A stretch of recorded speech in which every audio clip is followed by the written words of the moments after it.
My parents spoiled my brother with everything: private tutors, a $30,000 car, and a job at my dad's company. I was the invisible one until I quietly became a millionaire in a family barbecue. He blew up when he found out, and my aunt exposed a family secret that shattered him.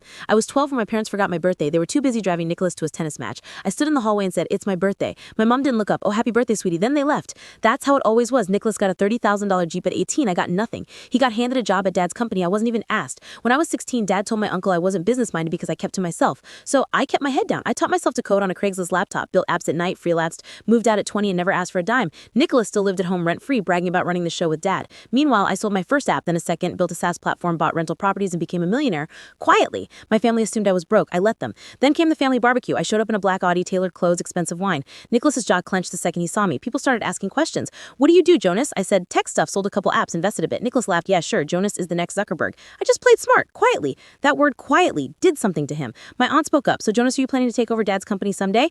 Nicholas exploded. "Why would Jonas take over? He's never lifted your finger for it." "I've been working with dad for years. Jonas is just doing whatever online. I've been busy building something too," I said calmly. "It just didn't involve asking dad for a job." "Like your little side projects?" Nicholas sneered. "No, like the startup I sold last year, the one that paid for my condo, my car, and a couple other things." My mom's head jerked up. "You bought a condo downtown?"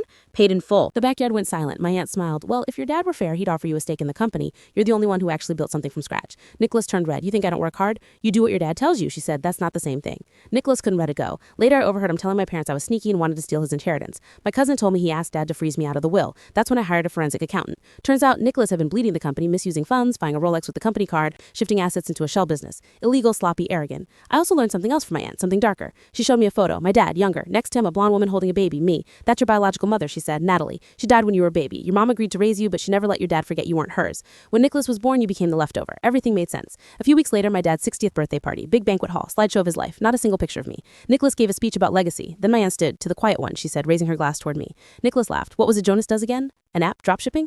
I stood. "Actually, I'd like to say a few words." I walked to the front with my tablet. The projector screen changed. The photo appeared. My dad, Natalie, me. Audible gasps. "This is my beginning. My biological mother died when I was a baby. My father married someone else. Someone who agreed to raise me but never accepted me." I tapped the tablet. Screenshots appeared. Nicholas's text about removing me from the will, then accounting records, shell company transactions, the Rolex invoice. This is what happens when entitlement goes unchecked. Nicholas shot to his feet. "You planned this." "Sit down," I said. He sat. "I've already filed with the IRS. There will be an investigation. I've also hired counsel to contest the will." I turned to my mother. "I used to wonder why you hated me. Now I know." Finally, I looked at Nicholas. Kings fall. And when they do, the quiet ones are already building empires. I placed the mic down and walked out. The IRS investigation went public. Nicholas was removed from the company. My dad's business collapsed. They offered me a stake to rebuild. I declined. Nicholas moved states. My parents never called. My company thrives. I built something that's mine. I was never the invisible one.